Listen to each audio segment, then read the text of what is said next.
Markets have started falling, and if you're wondering whether now is the best time to buy and hold your stocks, well, think again as we break down what this next fall on the index means for your portfolio and show you how to navigate the stock market's next move so that you come out on top. These are tricky times, but with our signature government-accredited share trading education that has seen us feature in major media platforms Australia-wide, we'll give you the professional stock market playbook. I'm Dale Gillam and I'm joined by senior analysts Janine Cox and Philip Tortevsky, and we are Wealth Within. Good evening, ladies and gentlemen. This is going to be so much fun. Why is that? Just to watch your facial expressions during the show. People tell me they do that all the time. This is a professional show, Janine. Don't bring the tone down already. How are you, Phil? I'm good. I'm glad we're going to be talking about stocks and very interesting times right now. Very interesting times. But anyway, let's dive straight into it. Over the last week, we've seen mixed results with the US mega cap earnings not really pushing the S&P 500 higher. War seems to be escalating again with China now in the conversation, and we're entering traditionally bearish months for world markets. Is this all the recipe for a serious correction? Now, I'm going to say this with a bit of trepidation, Janine. What's your comments on this? I'd say the answer is briefly yes. Briefly, yes. It is. What's the long answer? We're in the zone for that serious correction. However, I predicted that it was going to happen next year. So that was the current theory. Are you talking the next crash, or are you just talking about a bit of a pullback correction? The next crash. The next crash. But a pullback, obviously, we're going to have one. It's going to be sometime this year, possibly a terrible October. Well, I might talk to you a bit more about that as we go along. But anyway, now we do have some amazing stocks that really look good despite the overall market conditions, which we're going to get into in a second. But I know you have some charts you want to show us, Phil, on the market, etc. Yeah, I wanted to dive in a little bit deeper on what we just spoke about in terms of whether or not now we're going to get a correction on our market and global markets, because really that's the conversation. We've had tech earnings come out. They've been mixed. Yep. The US market hasn't really taken off too much, and really the big driver out of the US is going to be the mega caps, right? And so that's an interesting point. But what I wanted to bring up is this chart here, the S&P 500 index. Now, if you measure back from 2020 COVID, I mean, most markets have been quite uniform in terms of the way they've been going up and down, and it really finding a nice rise on this trajectory with these lows. And right now we're at that top end of the band, which makes it really interesting in terms of what we see next. Traditionally, over the last 5-6 years, we've seen the market pull back from here. If we do accelerate away from here, then we're really getting into some really elevator type price movement. And I mean, if you just look at the nature of this rise, I'll bring up one of the momentum lines here to kind of measure how we're operating at the moment. But, you know, if you look throughout history, we've not really seen that kind of rise be sustained. I mean, since 95, when the market was operating to a similar type unfolding, then we get an acceleration. We've seen a pullback. Similar thing happen in 08. Now we're relatively near the top of that band. So there is an argument the S&P does pull back from here and potentially into the 6,500.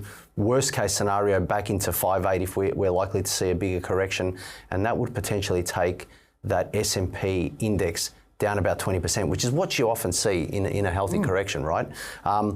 Now, when we go to our market, the picture is a little different in that we've had this movement since 2009. We haven't really accelerated away that much since COVID. It's been quite uniform, but we're also operating near the top end of that channel. So right now, our market is holding up a bit better because we've tested 2 times in December 25 and April 26, the top end of this area.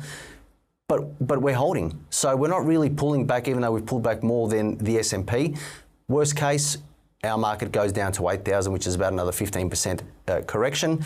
And I wanted to bring up 2 more charts. Now, this first one is the seasonality chart to basically give you an indication over the last 40 years why we say May and June are traditionally bearish months on our index. We're walking into that right now. And this other chart that I thought I'd put in as a bit of a surprise for everyone. This is the equal weighted S&P ASX 200 equal weighted index. Yep, so explain that for us. So basically this gives us a different look at how the market is unfolding. It is as if we're assuming every stock in the index is equally weighted. So you know, with the index, we've got the material stocks, the big four banks, Rio, BHP and the big four. They basically make up, what, 30-40% of our index? Yeah, over 40. Right? So if they're going down altogether, it's going to really skew how the benchmark looks. Yes. If we were to equal all that out over all the stocks in the 200, we get a more realistic view on the whole. The broader market. The broader market, right? And so when you look at this index here, it's already come off the top end of the band and it's kind of closer to the middle or near the bottom. It's almost that support at that 1900. So, but the same can be said for the US market. Correct, yes. The tech stocks have really pushed it and they're 35, 36, 7% of the overall 40. market. Yeah, close to 40, yeah. Depends on the price on any one day, but it's sort of the same there with 10, there's about 10 tech stocks, I think, isn't there? Absolutely, yep. Market, yeah. Yep, exactly. And I mean, to tie that all in together, it does give, I guess, a bit of a possibility that we do go into a deeper correction, more so than just a pullback, but something to watch, I think. So let me point in, just before we move on to the next little bit, is obviously the market's very much indecisive at the moment. We've had the war since the 28th of February, so we've had 2 months of war with this uncertainty. Energy costs through the roof around the world, energy supply, so things are pulled back. Cash is sitting on the sidelines because nobody's going into the marketplace. What happens if the war ends tomorrow? What's going to happen? Will that push the market higher? Yep. 100%. I think it's already kind of being factored in. I mean, since we got that initial spike when the war started, which was 2 months ago, with oil going from 60 or 70 up to 120 or 110, somewhere through there, we've not seen price take that out. It's literally just tracked that level or started correcting from that 110. So, and I read, you know, the other day, it's as if the market is not, because the S&P really is still rising. Yeah, it is. So it's as if the market's kind of brushed off the war impact and said, you know what, we're just going to go back to normal market dynamics and continue buying this bull market. Generally was good, but obviously, you know, with oil, in supply, so to speak, and all the issues that have been going around the war, it's like, well, how long can Donald Trump keep this up? And will he want to keep it up with midterms happening? Does he want the market to go into a free fall, or the stock market? Because that's not going to be good for him either. So there's a whole range of questions that we've got at the moment. So to me, it doesn't matter what directions the market's going, it's what you do about it that counts. So we'll talk a bit about that tonight anyway as we go through the show. But let's dive into some stocks first. So I'm going to go to the resident stock queen, Janine. How exciting. That was rhyming, too. Stock Queen Janine. Yeah, I'm so looking forward to talking about these ones. There are some real goodies in there, particularly the first one that you've queued up for me, which is National Australia Bank. This just looks incredible, the way that it's come back to the angle of that support, and to think that back in 2015 the market was struggling with around before the Royal Commission hit, and making that high there at around 37.50, and now we're coming back to those levels. We've only just gone through that and are coming back to test it. So I think this is a really healthy pullback for NAB. It is a bit more volatile of the other banks, I think, at times. So I'm actually liking that it's respecting that level at the moment. And on the weekly chart, we've got a bit of a gap there, which is great to see. So we know that when it has a retest, it probably is going to fill that at least, and we just need to wait and see whether this level holds. But this one, we're looking at rising impairments. I mean, are banks really under stress at the moment in a boom? I'm going to be talking about what happens when interest rates rise, when the cash rate rises later on. So make sure you're watching that, because that has a bearing on what the situation is for banks. Rising impairments provisioning could spell earnings pressure, higher for longer rates supporting margins. I mean, when we're in a market where we see tech stocks in the US beating earnings, and then the market's a little bit lacklustre about it because they're just waiting to see that there's nothing too negative that comes out in the following reports. I think that, this is typical of what happened prior to the GFC, where they were beating earnings, and then you get closer towards the top, and then there's a little bit of a concern about it, but there's nothing material yet, which is why I think the market is more likely to shrug it off right now. Yeah, it just feels different, doesn't it? Like we know we're at the same sort of position as what we were sort of 2007 in terms of cycles, but the feeling on the street's completely different, isn't it? I mean, you're a bit too young for this, Phil. You probably remember it when you were at primary school or something like that, but Janine and I were watching the market rising, but the feeling around the economy was really different, wasn't it, than it is now?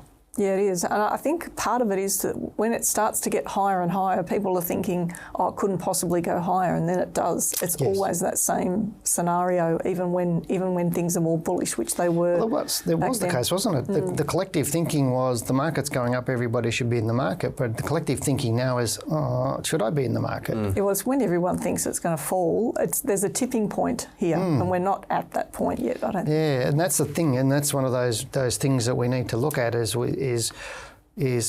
again, it's not which direction the market's going, it's what our strategy is. So anyway, so we got some more stocks, have we, Phil? Yeah, we've got one more for this segment, and that is Fineos Corporation. Now, this one is insurance software. It's growing its subscription income steadily, but it needs to show that it can turn that into serious profits. And the chart almost looks like that. It's a stock that is being picked up off all-time lows. There is a bit of speculation now.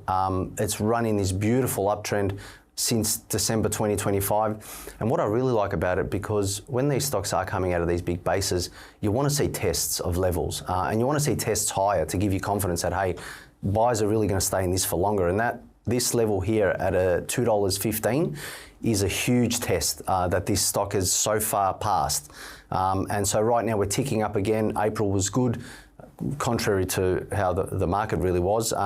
May's started off strong as well. So now, it's doing all the right things, this one, of a stock that is in early trend and potentially, can turn the corner in terms of getting the strong profits on the board. But I would be mindful of resistance coming at around where it recently found a bit of a top, which is that $3.30 level. If we get through $3.30, this one's got a real chance to push in those $5 levels over the medium term. So right now, like you said, Dale, it's about weighing up your risk reward on a good opportunity.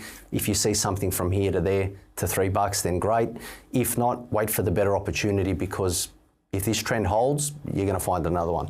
Yeah, I mean, you will, but I was just thinking while you were chatting, it's like, well, what's the catalyst for a stock market crash, or what's going to happen for a stock market crash? And generally, if the stock market's crashing, it's the top 20 stocks in Australia pulling it down.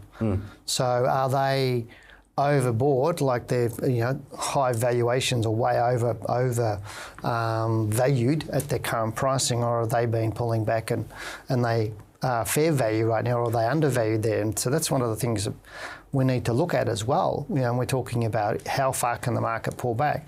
And when you see stocks like this, but I've been looking at some of the big stocks and you're thinking, gee, some of these aren't looking that great, are they? Some of those big stocks have been pulling back for a while, and it's like, well, how's the market going to react to this? And especially how's it going to react when the war is over? Because I don't think, I don't have a crystal ball, but I don't think the war's going to last too much longer because Trump can't afford it to. I think the big point in what you said there, which is, reading between the lines, is this is a stock picker's market. Yeah. These broad general themes of I'm going to buy healthcare, or I'm going to buy this, or I'm going to buy that, there are good opportunities in every sector, and like some bucking the overall trend. So I think you need to be nifty with what you pick, and be careful, because if you just say, I'm going to go big picture and buy Cochlear, CSL, or some big stocks, you can, in a bull market, CSL. Right? In a bull market, you can still get destroyed on a really traditionally safe stock. So, timing and stock selection, I think, is most important. No, I think those wise words, because as an investor nowadays, it'd be very, very challenging for most people. But, that whole buy and hold mentality, that's like so yesterday's thinking. People, if you're thinking like that, then you really do need to get a copy of my book, which you can still get for free. You just got to pay the shipping. So head over to our website, wealthwithin.com.au, and grab yourself a copy. As I said, it's free. You just got to pay the shipping. But we'll teach you how to avoid, getting stuck in stock market crashes, how to do your portfolio properly, how to buy, how to sell, how to find the right stocks for you, no matter what the market conditions. And I had a question only the other day from somebody on our YouTube channel saying, why don't you and Janine write another book and, or update your books? And I go, I don't need to. Like, seriously, we don't need to upgrade this book, because this one, I wrote that in 2004, I think we launched it. It's still just as relevant to today as what it was back then. Because I know I had that same question after the GFC. People go, your book wouldn't have worked, during the GFC meltdown. And I went, yeah, it would. And then somebody said, well, prove it. So that's what I did.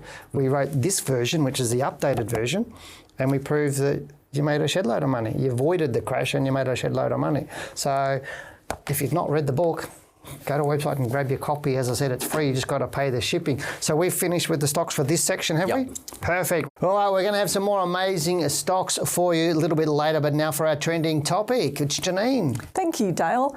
Now, each month, the RBA board vote on whether to change the position of the cash rate. And this month, they chose to lift it by 0.25% to 4.35%, which was no surprise. Now, commentary indicated that a hike had a probability of around 80%. And it appears we have two choices now, recession or inflation. No one likes either. And while better than expected inflation remains a problem, with the headline number topping out at 4.6%, blown out by the global fuel crisis. But stripping out fuel and other big swings, underlying inflation was steady at 3.3%. The current Governor, Michelle Bullock, wants to ensure the economy has a soft landing. But history shows the RBA decisions have overshot the runway on a number of occasions. And we're all wondering whether it will be different this time when global tensions are so turbulent. I'm sticking with what history suggests, and for now, that means be prepared for higher rates. So what does this mean for the market? We'll get into that. Firstly, if you've been thinking about learning to trade, now is the absolute perfect time to prepare for cheaper prices and some of the best opportunities in decades. So let's take a look at the charts. All right, on my screen, I've prepared something a bit special for you today. Now, this chart is actually showing you the cash rate in dark blue and what's happened over the history. Now, Dale will probably remember, what happened in the 80s with massive interest rates and the cash rate being hiked. 18% housing loans. So people think it's 6 or 7% is really high. That's right, yeah, it's crazy, isn't it? That's a killer. I had lots of friends and people I knew had 18% house rates. It's a credit card. I know, yeah, it's like that's credit card territory. Yeah, it's amazing. Trying to pay that every month and, another 0.25%, another 0.25%. It'd be very stressful. Well, we're nowhere near in that. That shows how old I am, doesn't it? Oh. Thanks, Janine. I'm glad I could do that for you. Okay, now we look back at the chart and we can see that since then, obviously, the cash rate has been trundling down over time. It trended down to these lows around the time of COVID and has been rising since that low. But if you look at what happened, each time that the cash rate has been rising, our market's actually been rising. Now, that's probably contrary to what you might expect. You can see through here, there was a bit of a dip, but then the market pushed back up and off it went again. And what are we seeing now?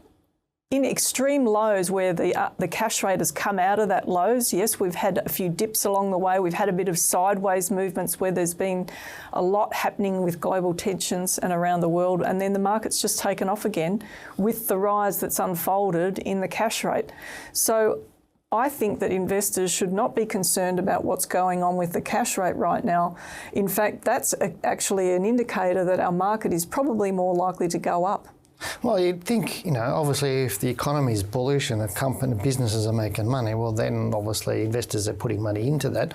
But obviously that would suggest prices are rising and inflation would... Now at some point that all obviously turns, and if we just go back to the chart for 1 minute, you can see what happened here. Now, remember when I mentioned to you on a previous show, I'm sure you do, the RBA continued to increase the cash rate past the peak when the market had already peaked and was falling away. The RBA was still increasing into May 2008.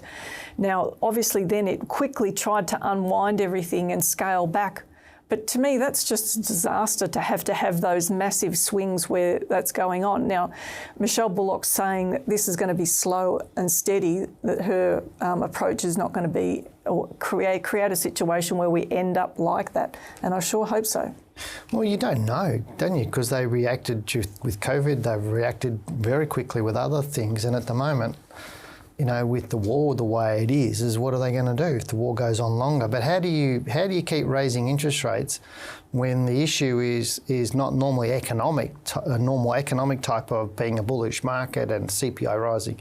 This is a war that's causing an issue. So is that really smart just to keep pushing interest rates up? Because I think it was ANZ or NAB came out a few days ago, said they're expecting 3, or was it Westpac? One of the big four said expecting 3 rate rises, and it's like people are already hurting.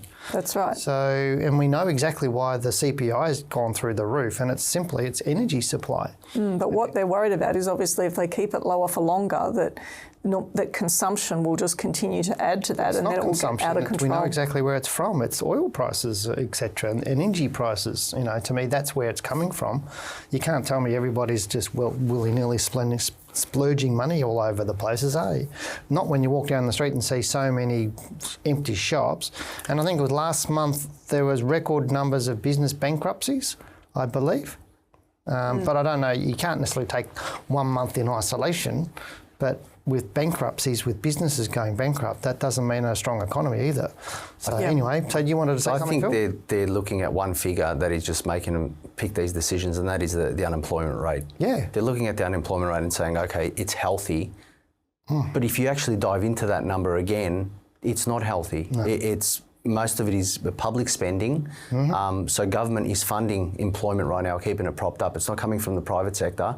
I think they need to look at that before they start going on this rate rise cycle. Yeah, I think you, me and a few other smart people are just questioning what's going on at the moment, but I don't think it it really adds up at the moment. Anyway, did you want to say any more, Janine, before we move on? I agree with what both of you are saying, and that's why I said last month that I felt that the hard decision was to actually stop and wait. The easy decision was to do what the market consensus expected. Well, yes, that's true. Well, hopefully the government start making some hard decisions as well, because next week we do have the budget coming out next Tuesday. Now, that'll be after our show, so we may be even able to talk next week of what we think about the budget, because I know there's stuff about capital gains tax and other tax issues within that, as obviously with trusts as well, looking at income splitting, etc. You were going to say something? Well, there's another big factor in terms of the stock market rising. I mean, imagine now we get this big big influx of selling of properties, and people go, okay, where's my next place to get a yield now? Oh, CBA looks interesting. Oh, and there's a lot of short-term trading now. It's that mindset, isn't it? It's going to go somewhere. Something's going to happen, and hopefully it's really, really good. But if you do want the skills to analyse stocks just like you've been seeing tonight, visit our website, wealthwithin.com.au. But let's now get back to our topic and get into some more stocks. Now, Janine, I know you've got some rippers here. Yes, amazing. The first one is quite mad. You said that with all humility. It's amazing. It's like, get excited about it. I was because I'm looking at the code. Mad, it's just my sense of humour, which is pretty dry at best of times. Mining services, strong demand from mining companies expanding overseas, but wages are rising. So we've seen this really nice rise, and obviously that would have, if you were trading this stock, well done. And trading Mader Group. Since then, it's consolidated nicely. We've seen a breakout of that move. It looks like it's coming back to test that support now. I still think that this is a really good opportunity. Just looking at the angle of this overall rise, it's still respecting that overall angle, which is great. So, I think that if it manages to hold that line and then start to push up again, probably above $9, it might make a new high. So far, so good. A fall back below this level is obviously important right now in terms of that trend, because it did actually make a downtrend as part of that move. So that low in March, just watch that like a hawk, and so too with the high in April of 8.45. Okay, so you like it? I think at the moment I like it because it's holding the line and it's got that nice angle there, which it can potentially come back to. It may go a little bit lower to touch the line, but if it bounces off that line, could make a new high. There's a lot of stocks like this from sort of about the last quarter last year that have just sort of been trending down a little bit, but nothing major. We've seen a whole lot of those. So, and when I look at the top 100, I went, there's a lot of opportunity coming up if we can get rid of this war and put that into the rearview mirror. I think we might see some good rises coming up. But you got another stock, mate? Yeah, we do. Next one is FEX. This is called Phoenix Resources. Now, it's an iron ore miner. We know iron ore has been, getting some interest of late. They're keeping iron ore prices are keeping the cash flow strong, increasing production to boost earnings. Now, it is a volatile stock, like a lot of these miners. You can see that when this stock gets going, the rises are quite sharp. And the pullbacks, ever since 2021, we've seen sharp rises, sharp pullbacks. But now we're coming into a level just like that previous one, where it could present another really nice, opportunity to continue on that long-term trajectory, because it's really hitting all the markers, albeit it is much more volatile, but it is hitting the market in terms of holding key levels, and that is that 31 cents through there. So as long as we hold right now, and it looks like it's starting to form a bit of a base, it's not going to the trajectory it was over the last couple of weeks, but we hold through here and start to take out 36 cents. Potentially you're going to get an opportunity. The only thing with this one, you've really got to be aware of when it is you're getting it in and when it is you're getting out. And you know, with these kinds of stocks, sometimes you miss an opportunity initially and you think, oh, I'm just going to, you know, you see it run up the next week and you think, I'm just going to dive in. It's a danger, because you get the timing wrong here.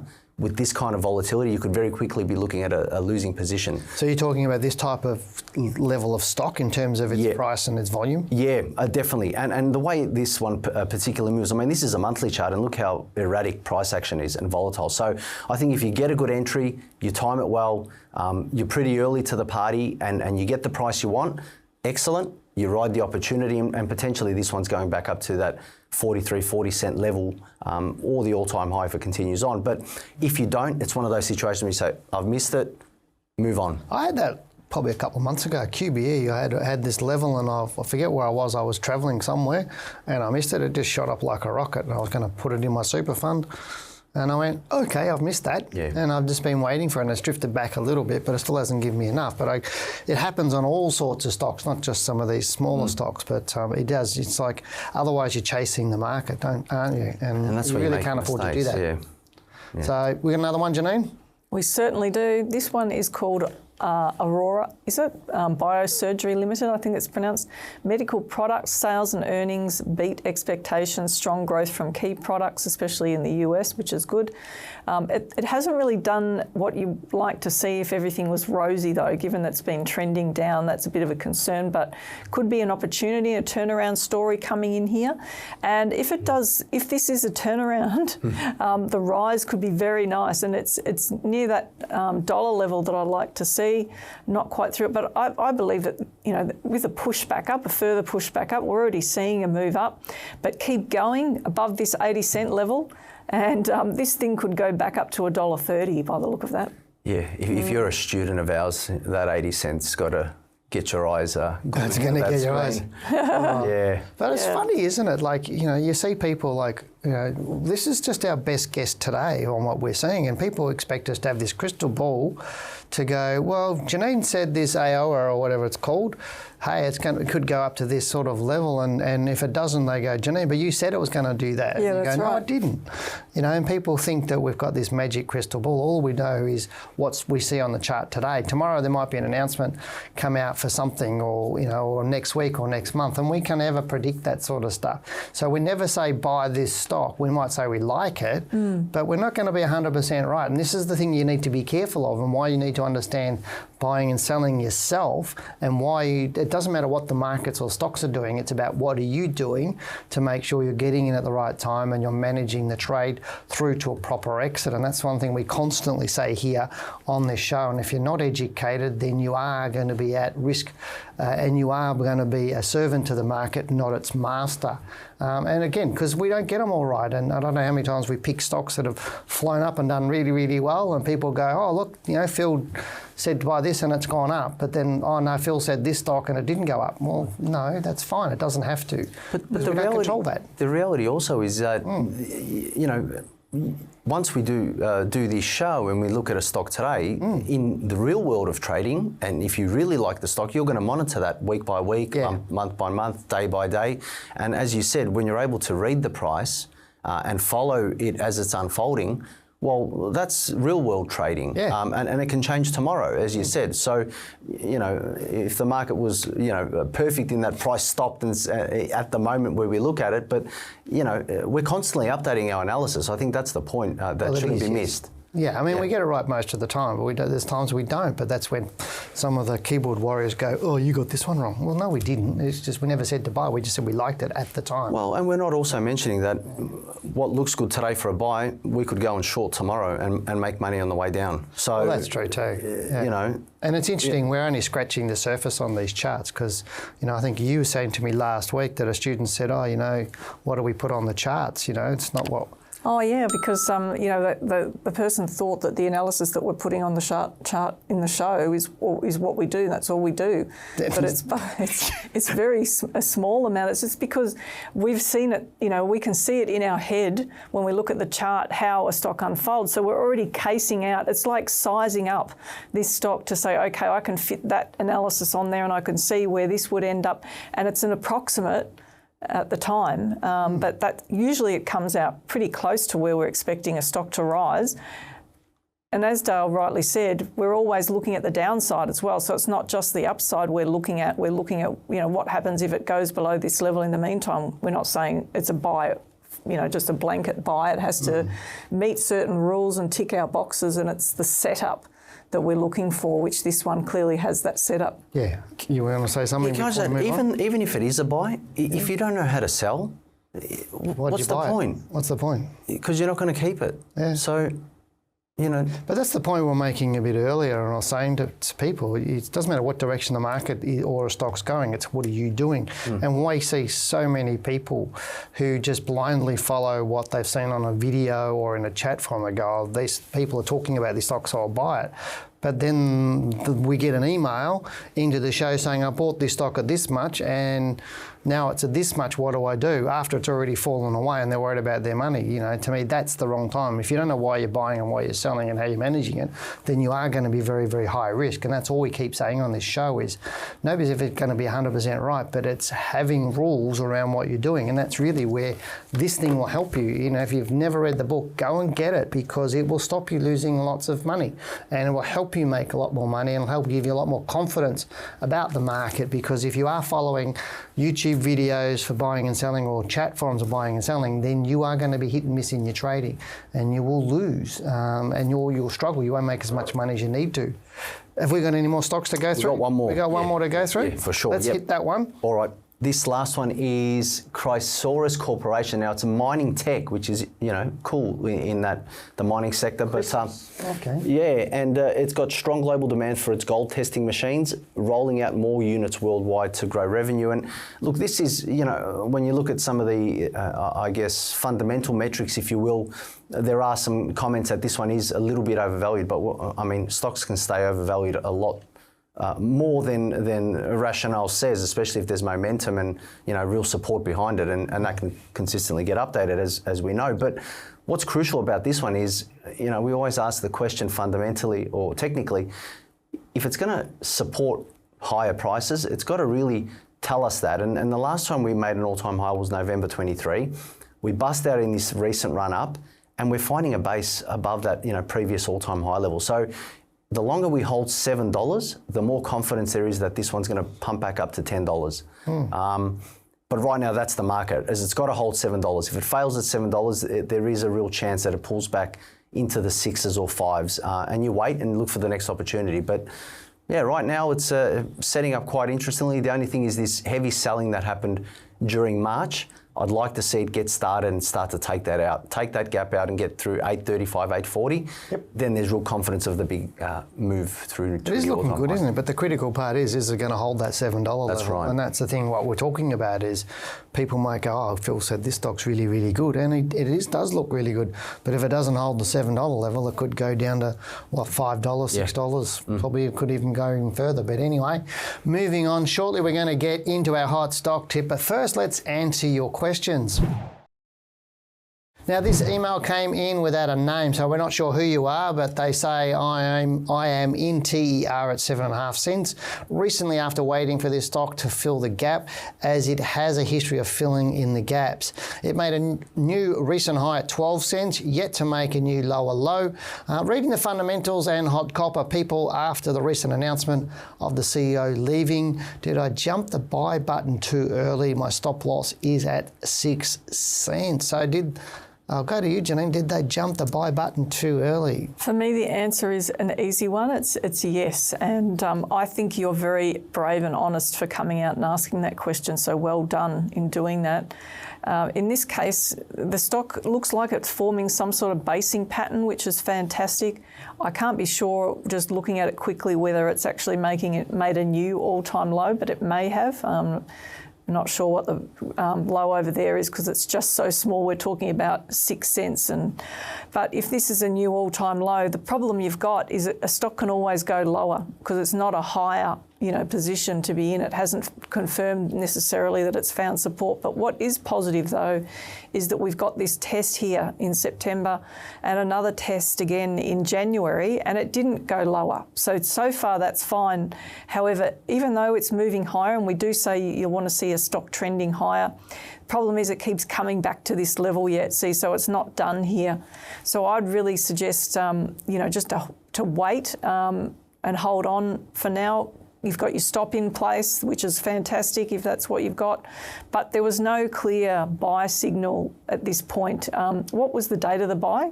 They don't say the date of the buy, so it could have been on the run up to 12 cents because they did say it did run up to 12 cents.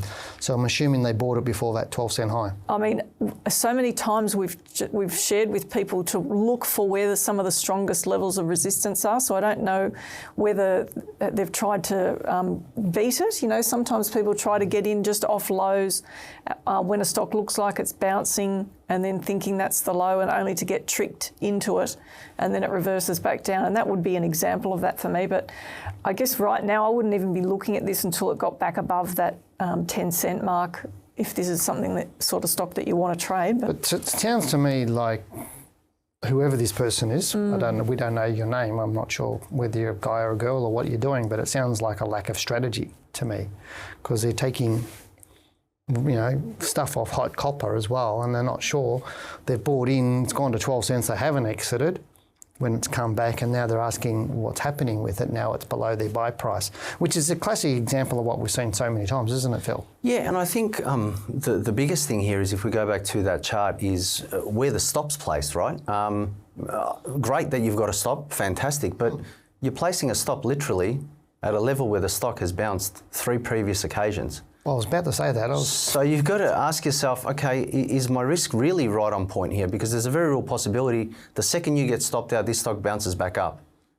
And that's something I think is not thought of as much when people are looking at setting up positions. It's always like, okay, when do I get in?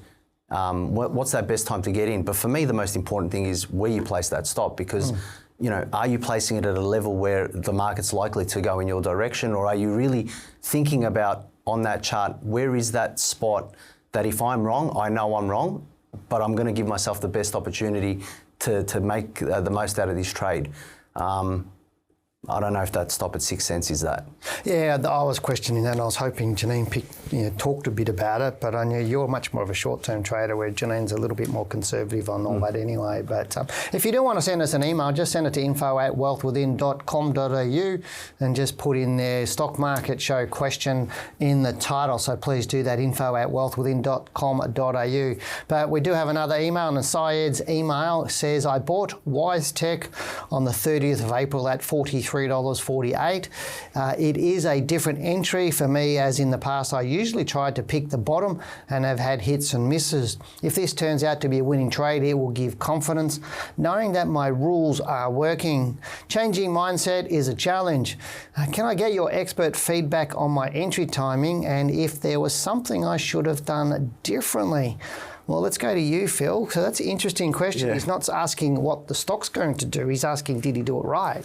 Yeah. I mean, Jeanette's making me laugh right now, so apologies for the laughter. But on a serious note, let's go and have a look at the stock. I think the question is, before he was picking bottoms, I'm not too sure what's different this time because to me this stock literally, although it's had 1 or 2 weeks up in and I don't know exactly where he bought it. What 43.48. 43.48. Okay, so he's bought 30th of April. Okay, so we're talking literally around here, 43.48. Okay, so it's been 2 weeks up. Now, again, this is, for me, the conversation of confirmation.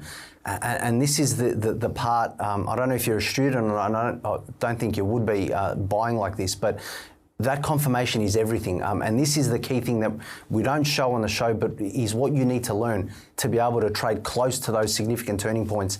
Right now on that WiseTech chart, I haven't seen any confirmation to say that there is the chance to take one of the riskier type trades near these lows. And so I would, be waiting a bit further for more price action to unfold, at least to see these lows being tested with sellers failing. Right now, the sellers are in control. Prices are going lower with buyers picking up but failing to take prices higher. So unless that dynamic or relationship changes, which it may do in the next week or two, once we take out 50 or 48, maybe, until then, you're playing against a backdrop where the trend is not your friend, and it's been falling since October 24. So, tough place to look for a high-quality trade. Well, he says it's a different entry because he usually bottom picks, but that's exactly what he's just tried to do. Like what I'm looking at. Waiting a week is for me still bottom picking. Correct. It's not. After a move like that on the way down is. What was the Love date? the stock though. I really do love the stock, and I think you should be watching it, Syed, where it is right now. For sure. But you're probably still bottom picking. You wanted to say something, Janine? What was the date? Did you? It was the 30th of April he bought. 30th of April. At $43.48. Look, I can actually see a rule there to enter, but it's a really early one, like Phil says. I mean, I'm just going to play the devil's advocate and be different to these guys and say, first of all, well You're done. allowed to be wrong. That's fine. Well done in having rules, which I want to congratulate you for. It's just a question of whether these turn out to be if it is the rule that I think that you might have taken, whether it actually turns out to be the correct set of rules or not, and too early, like Phil's saying, because sometimes, as Phil's saying, if the bottom hasn't been tested properly, then you're going to get in too early and get stopped out, and only time will tell whether that's the case. But I guess it's about making sure that you set yourself up properly for each low, because there are some significant lows on some of these stocks, and working out what works and what doesn't. And this is where a study that we encourage people to really study the charts and understand how to look at that to just reduce the risk is really important, isn't it? Yeah, we don't call you the back testing queen for nothing. Yeah, so that you can test all it. about But risk. he doesn't say what rules he's bought it on anyway, so we just don't know. Well, look, $40 is a huge level. Don't get me wrong. is. It's like you said, right now you should be watching this stock for one of those entries. But understand, the closer the more you're trying to play this game of getting in after a significant fall. Understand the risks that you're playing. Like I've had this conversation with so many people mentoring lately. It's they want the biggest risk reward opportunity, but sometimes not willing to accept the risk involved in that. Yeah. And it's like, well, come on, you want to go and I say box, but you don't want to get punched in the face. Yeah. You got to know where you're playing. Too. Yeah. If you want to play high risk type entries, understand that that's what it is. Yeah. Good wise words from there, Phil. Well, anyway, Alex is next, and he writes, can you please do an analysis on 29M? So do you want to do that one, Phil, while Sure. you're up there? Yeah. Oh, did You want can to be Janine? next, all right? It's okay. All right, 29M. Yeah, I can do a bit of analysis here. It's it's a stock that's been in quite a fall over the last couple of years, but look, nothing unlike that is not normal. IPO, initial spike, big drop after the IPO. Now we're potentially approaching that basing out period. So the longer we continue to move in this fashion, two things are going to happen. I mean, if you're looking for an entry through here, chances are you might be close to the bottom and then, get the benefit of the appreciation, or what does happen often is these stocks get stuck sideways for a very long time. So you might get stuck in this kind of chop trying to trade small spikes up and small spikes down. And you've really seen that unfold on this chart since 2023. So right now, that's the line in the sand for me. It's got to take out that January 2024 high to give real confidence that we're going to start moving in an upward direction. Until then, you're literally playing within 75 cents and 14 cents. Up to you. If you want to do that and try and catch a trade through there, fine. But for me, amazing in terms of where this could go if we are seeing that unfolding of the phases. But it's got to prove it. I'm not going to try and guess it until it breaks, like I said, that 78 cent level. That's very, very wise words. A lot of people try and find stocks like this. Now, we don't know whether he owns the stock, doesn't own the stock, whether he's looking at it, etc., or why he bought it if he does buy it. So when you do send an email into info@wealthwithin.com.au, just tell us, do you own it, do you not own it? If you're looking at it, why you're looking at it? If you do own it, what was your strategy, what your stop loss is? And it really does help us understand your thinking. And when we understand your thinking, we can give you a much, much better answer. So the quality of your questions to us will determine the quality of the outcomes that we give you, or the answers that we actually do give you. But I think it was a nice looking stock anyway. But now's the time for our hot stock tip for the week. And we're going to go to Phil for this one again. All right. Sorry, yes, Janine. yes. Our hot stock tip this week is Westpac Bank. Now, before we get into the chart, check out the big news that came out today, where Westpac delivered a solid half-year result with $3.4 billion profit, strong lending growth and a strong capital position, while continuing to invest in future systems and expansion, basically meaning AI and cutting jobs. But anyway, however, profit was slightly down versus last half, and provisions increased due to global uncertainty, showing some caution in the outlook. But let's get to the chart to see what's going on with Westpac. Now, we spoke about NAB earlier on. NAB has had a bit of a deeper correction to Westpac. It was literally moving closer to this rate of rise. But when we look at Westpac, it's held up a lot better. I'll bring out the monthly chart right now. And I think it's important to, when we're talking about Westpac in particular, to know where we're sitting in terms of this upward trend and how mature we are with that. And, the reason I say that is because throughout history with this stock, especially, since 2008, we broke through to a new all-time high. We had a few months up and then we got a bit of a deeper correction. Now we're breaking through to a new all-time high. I think with the news that came out, it's made a profit. Banks more often than not always do, but the risks are starting to creep in with these banks in terms of the future outlook. And so potentially this one, I think the better opportunity is once that correction really washes out, and that's probably around $35, $36, like the opportunity that happened in April 25. Anything around here, you're really risking maybe a short-term spike up to around 42 before the washout happens. So I think, yes, good result. One to watch, maybe some short-term opportunities, but watch 35, 36 for the really strong opportunity.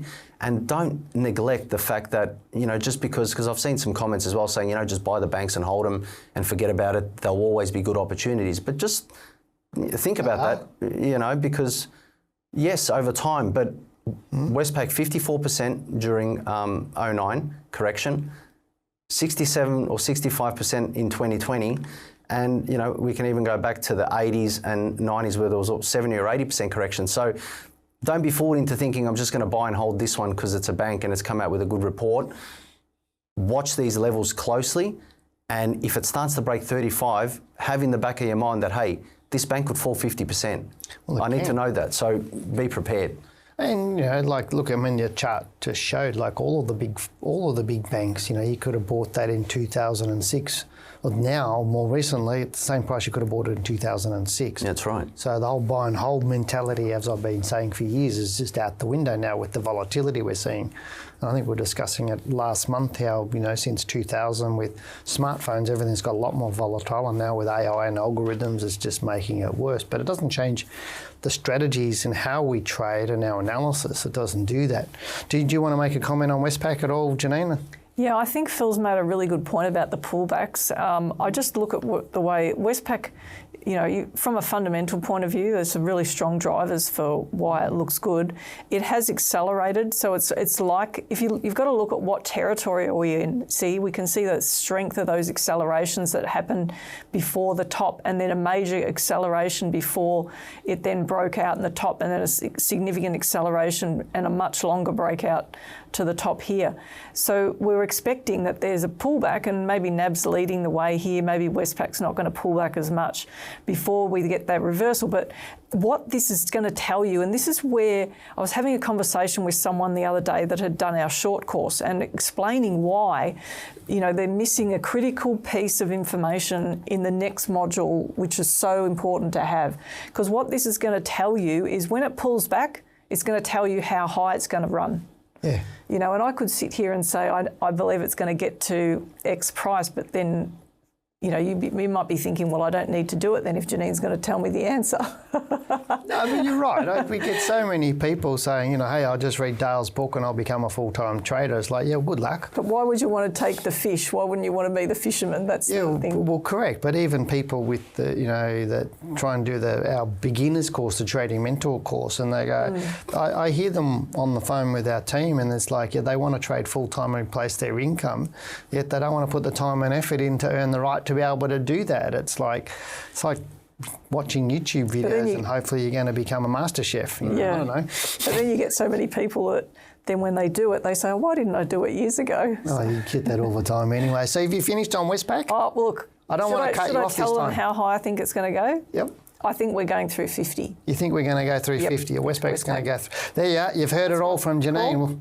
Cool. Well, anyway, thank you, Janine. But if you do want more from us, check out our video 10 ASX multi-bag is ready to take off by now.